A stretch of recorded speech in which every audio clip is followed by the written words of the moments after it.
Imagine waking up tomorrow and realizing your money still exists, but buys half of what it did yesterday.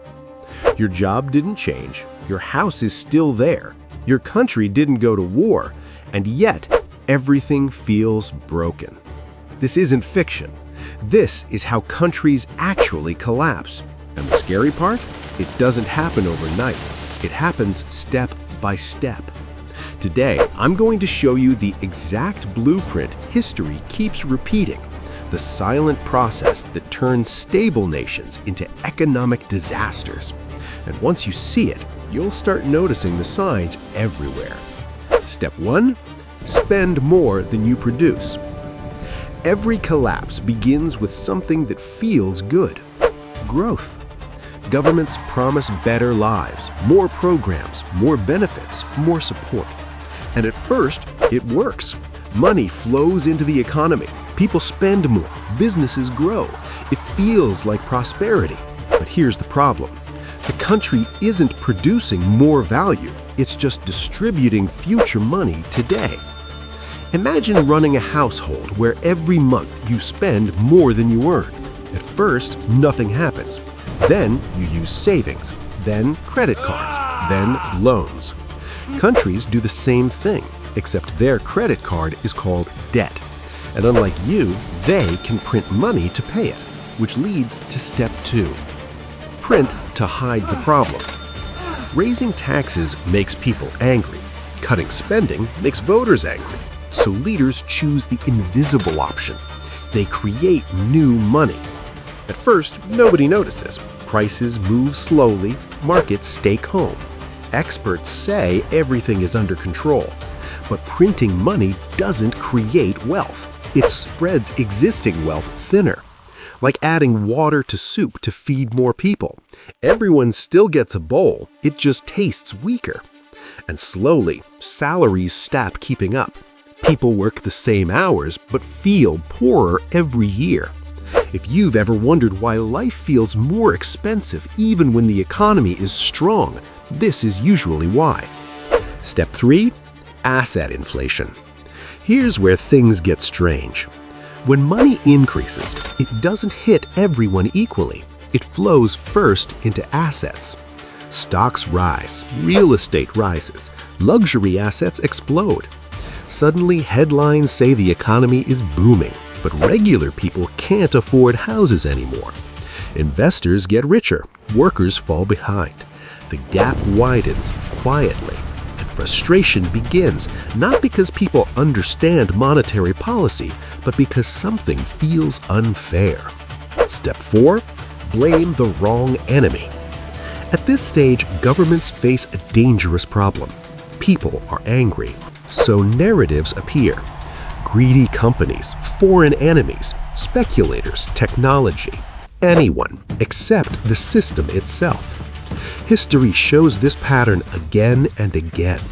Instead of fixing structural issues, energy shifts towards managing perception because perception buys time, and time delays consequences. Step 5. Control replaces stability. As instability grows, policies change. More regulation, more intervention, more emergency measures. Each one introduced as temporary, each one justified as necessary. And individually they sound reasonable, but together they slowly reduce flexibility inside the economy. Businesses hesitate, investment slows, innovation declines. Confidence, the invisible engine of markets, starts fading, and economies don't collapse when money disappears. They collapse when trust disappears. Step 7. The confidence moment. Every failing system reaches a single turning point. Not a crash, a realization. People begin acting differently at the same time. They spend faster because money loses value. They avoid long-term investments. They move savings elsewhere. Nothing dramatic happens on the surface, but underneath, liquidity dries up. And once confidence breaks, recovery becomes exponentially harder because economies run on belief. Money works because we believe it works. Banks function because we trust withdrawals will be honored. Markets rise because investors believe tomorrow exists. Remove beliefs and the machine stalls. Step 8. The invisible aftermath. Here's the twist most people miss. Countries rarely explode. Life continues. Stores stay open. People go to work. But opportunity shrinks. Wages stagnate. Ownership declines. The future feels smaller than the past, and generations grow up thinking this is normal. That's the real collapse, not destruction. Slow limitation. Now here's the uncomfortable question. Could this happen anywhere? History says yes. Different countries, different cultures, same pattern. Because this isn't about politics, it's about incentives. Systems naturally expand spending, delay pain, and prioritize short-term stability over long-term resilience. Always. And the most dangerous phase is when everything still looks fine, because that's when nobody prepares. If this made you rethink how economies actually work, you're already ahead of most people watching.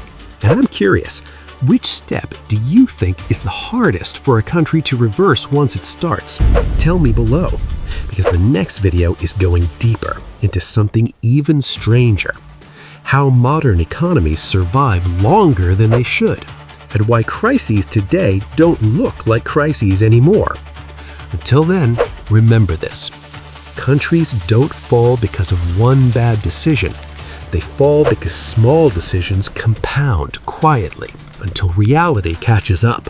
And by then, the system isn't breaking. It's just revealing how it always worked.